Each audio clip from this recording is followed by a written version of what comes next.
É isso aí.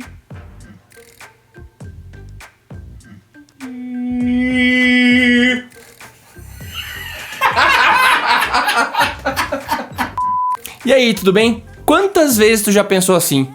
Não deve ser tão difícil assim ser bem sucedido na música. Deve ter um jeito que eu ainda não sei de atalhar esse caminho todo aí. E a partir desse momento, ligou uma antena, um radar na tua cabeça para qualquer tipo de técnica, oportunidade, sacada, fórmula que acelerasse o processo e te ajudasse a ir do 1 ao 10 sem sofrer tanto ou sem passar tanto trabalho. Vai dizer que tu nunca pensou assim. E tu sabe como é que eu sei disso? Adivinha? Eu também já pensei assim, velho. Todo mundo já pensou nisso. Eu posso te falar que eu perdi muito tempo, muito dinheiro e muita energia procurando atalho e principalmente procurando os atalhos errados. Nesse vídeo tu vai descobrir os 3 erros que todos nós caímos quando a gente fala em atalho e qual é a forma mais rápida e eficaz de pular a etapa. Meu nome é Fê Santana, do novoartista.com e da Uma Produtora, e tá começando mais um... Maravilhoso, esplêndido, belo, bonito, legal, massa, impactante, forte, legal, pontual, focado e por que não cheiroso? Fora da caixa.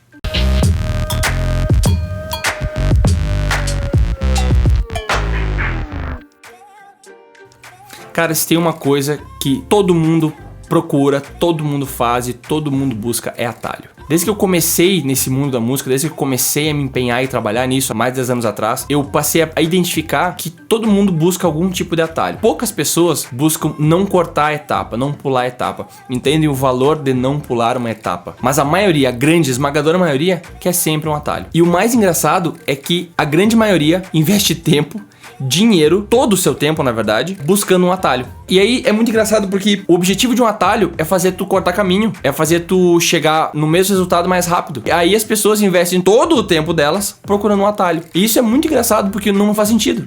E eu nunca consegui entender por que isso acontecia, por que eu fazia isso. Até que depois de muito tempo, ralando muito, convivendo com pessoas que já tinham chegado onde eu queria, pessoas já tinham conseguido ser bem-sucedidas na música, eu entendi. Eu passei a observar mais a nossa comunidade, observar mais as coisas como acontecem. E eu descobri que, desde que a gente nasce, nos é ensinado que existem atalhos para as coisas. Se tu puxar na memória, tu vai lembrar de pelo menos umas 3 ou 4 entrevistas que tu assistiu no Jô, assistiu no Faustão, algum lugar, em que a história é sempre assim. Eu tocava no fundo da minha casa, com todas as panelas da minha mãe, e lá eu acabei descobrindo o meu dom pra música. E aí eu fiquei durante 79 anos tocando no quintal da minha casa, na terra. E aí do nada eu fui tocar num bar, e aí me descobriram, e 2 semanas depois eu já tava viajando o Brasil inteiro, fazendo 37 shows por mês. E enfim, eu sofri muito nesse período aí, mas eu consegui, graças a Deus, ser descoberto, e aí as coisas aconteceram graças ao meu talento. Quem nunca ouviu uma história assim?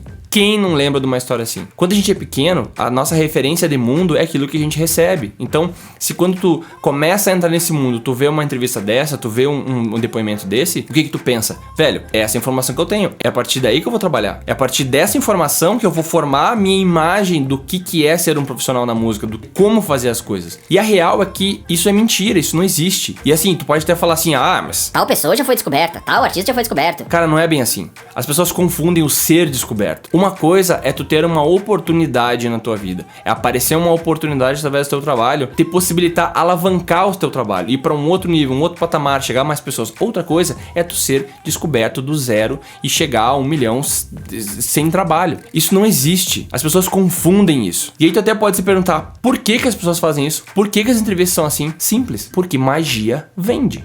Magia vende. Quando tu fala pro teu público que tu era muito sofrido e que tu acabou sendo descoberto pelo teu talento, é muito mais mágico, é muito mais bonito, é muito mais legal, é muito mais intocável, é muito mais... é muito maior do que tu fala para as pessoas assim, bom, eu comecei tocando em bar na minha cidade e aí eu comecei a criar uma estratégia na minha cabeça de como que eu ia tocar nesses bares e ganhar mais dinheiro. E com o tempo eu acabei entendendo que eu precisava melhorar o meu trabalho e comecei a desenvolver trabalhos que tinham mais o gosto popular. E aí até que chegou um momento em que eu conheci uma pessoa que me abriu a oportunidade de tocar em tal casa, em tal lugar, onde eu me esforcei muito, eu virei noite tirando música, eu acabei entendendo o repertório da casa e fui tocar nesse lugar. E aí depois de 5 anos tocando nesse lugar e ralando muito, melhorando minha imagem, melhorando minha música, melhorando minha banda, melhorando minha apresentação, eu acabei tendo a oportunidade de chegar até um produtor musical, até um empresário ou enfim, a pessoa que for, que me deu a oportunidade de entrar numa empresa com um maior calibre. E eu não ganhei dinheiro.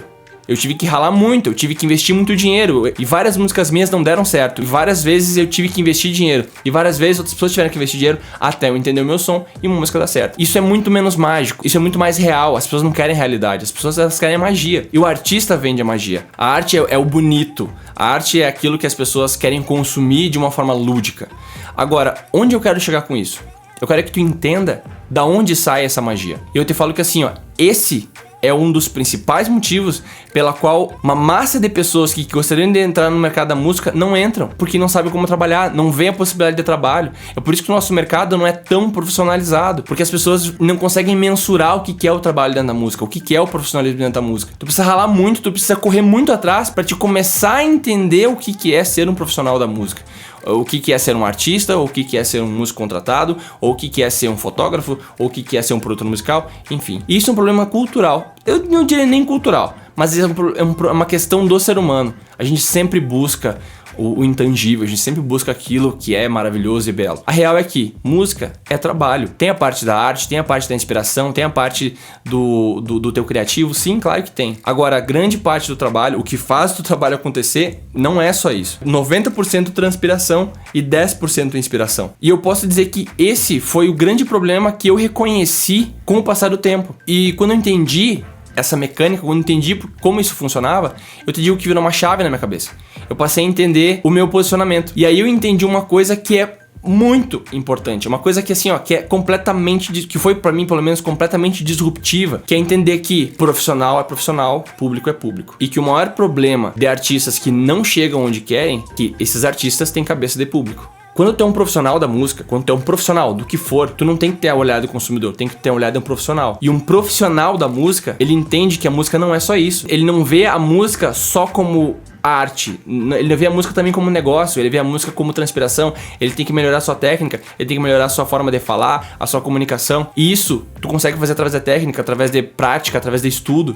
Então não é só isso. Então não é uma coisa divina que tu olha pra cima e Deus, e tu medita e fala, Deus me dá inspiração pra eu compor a maior música do planeta e que vai ser a minha verdade, não sei o quê. Não, cara, não é isso. Música é transpiração, música é trabalho.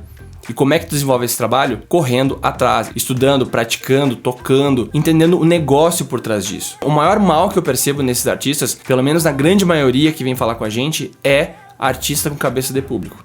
Velho, se tu é um profissional, tu tem que ter cabeça de profissional. Tu não pode agir com o coração, tem que agir com a razão. A parte do coração vem lá quando tá no teu quarto, quando tá no teu estúdio compondo uma música que tu quer falar alguma coisa, quando tem uma mensagem pra falar, quando tu tem aquele toque da arte. Aí é emoção. Quando tá no palco, comunicando com as pessoas, olhando no olho das pessoas, falando pra elas, ali é emoção. Fora disso, antes disso, 99% do tempo antes disso é transpiração, é trabalho, é técnica, é mensurar, é entender, é conversar com as pessoas entendendo o que tu quer passar pra elas, é trazer pra realidade. Não é magia, não é algo que cai do céu, não cai do céu pra ninguém, até pra quem falou que caiu, não caiu. E assim, eu te falo que muitas vezes não é nem que a pessoa faça isso de propósito, é que às vezes a pessoa não entende como deu certo pra ela, a pessoa não tem esse olhar. Ela não tem essa noção de que o que aconteceu com ela é possível mensurar, que é uma técnica que é possível repetir. Então ela acaba atribuindo esses resultados às coisas que ela entende, às coisas que ela consegue compreender, que é o acaso, eu fui descoberto, a minha música maravilhosa, que é a minha verdade, enfim, várias coisas. O que também não é mentira, não é errado. Ele simplesmente colocou da forma dele, o que não tira o mérito dele em relação a ter a sua verdade, em relação a ter a sua mensagem, a se posicionar como artista, ao seu conceito. Tudo isso faz parte. E a forma como muitas vezes o artista consegue mostrar isso é falando, olha, eu fui descoberto, eu tive a oportunidade X e Y, enfim, a pessoa consegue ver as coisas dessa forma. Eu tô te falando isso é que eu não quero que tu pense dessa forma. Eu quero que tu pense como um profissional, eu quero que tu pense como uma pessoa que tem o controle das coisas. Não atribui o resultado ao universo, à magia, à verdade, à tua composição. Não. Eu quero que tu atribua as coisas a resultado. Eu quero que tu consiga mensurar as coisas, que tu entenda o processo. E eu acabei separando 3 coisas, 3 armadilhas que a gente sempre comete quando a gente fala em atalho, que fazem a gente acreditar e correr atrás desse atalho E eu quero te passar nesse vídeo para que isso não aconteça mais, para que tu não passe mais por isso. E a primeira delas é julgar o livro pela capa. Cara, é incrível como as pessoas acreditam no que elas ouvem. Cara, nem tudo que tu ouve é verdade. Entende que assim, ó, quando tu ouve uma entrevista, por exemplo, de alguém falando a história dele, o cara tá resumindo em 1 minuto, 2 minutos, 5 minutos, às vezes 20 anos, 15 anos da história dele. Não tem como ele ser pau a pau, não tem como ele detalhe por detalhe, não tem como ele falar isso. Porque muitas vezes ele não sabe como o público vai reagir. Porque assim, ó, não tem como ele falar sobre termos técnicos, não tem como ele falar sobre rádio, não tem como falar sobre investimento numa entrevista que é para um público que às vezes é leigo. A maioria das vezes é leigo, não é um público de profissionais. Diferente de uma entrevista, por exemplo, pro nosso canal, onde o objetivo é falar para profissionais da música. Vai ser um papo muito mais técnico. Agora, quando tu fala para um público grande, quando tu fala para uma grande massa,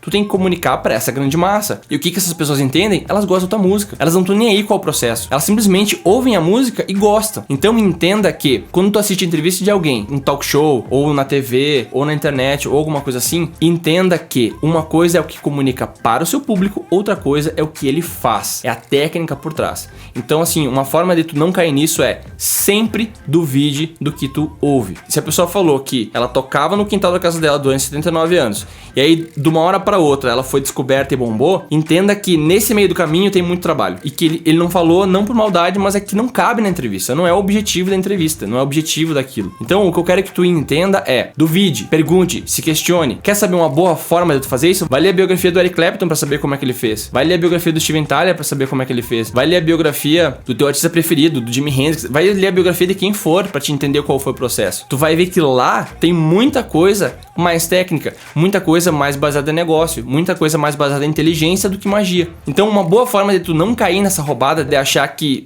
o que a pessoa falou é o que realmente acontece, é tu ler as biografias. Se o teu artista não tem biografia ainda, olha dos outros, olha dos maiores que ele. Tu vai perceber que isso tudo é uma questão de inteligência. Óbvio que tem inspiração, óbvio que tem a verdade do artista, óbvio que tem a parte da arte, óbvio que tem tudo isso. E que tem muita coisa que a gente não consegue explicar, mensurar. Mas entenda que o processo todo é explicável. O processo de um profissional, ele é moldável, ele é acertável. Existem coisas que sim, o artista precisa se profissionalizar. Existem coisas sim que fazem parte do dia a dia do artista, que é técnica, que é estudo, que é trabalho. E aí você pode pensar assim: ah, mas essas histórias me inspiram, essas histórias me fazem querer correr atrás das coisas que eu quero. Essas histórias me deixam motivado pra correr atrás das minhas coisas. Por que eu não posso acreditar nisso? Cara, tu pode acreditar no que tu quiser, não tem problema. O problema é, isso pode te inspirar, e eu acho animal isso te inspirar. Importante tu consumir coisas que te inspirem. Agora, não toma isso como verdade absoluta. Essa magia, essa história que aconteceu sem querer, essa que tu tá enxergando, isso que tu tá vendo, como verdade absoluta. Não significa que se tu tocar no teu quintal durante 79 anos e for pra um bar depois, tu vai ser descoberto. Foca no trabalho, depende do teu trabalho, depende do teu esforço. A probabilidade de tu ter sucesso com a tua música dessa forma é muito maior do que tu ir pela exceção, de se basear na exceção. Não é assim que funciona. É trabalho, é foco, é inteligência, e tu tem que agir como um profissional. Segundo erro que a gente comete ao pensar em atalho: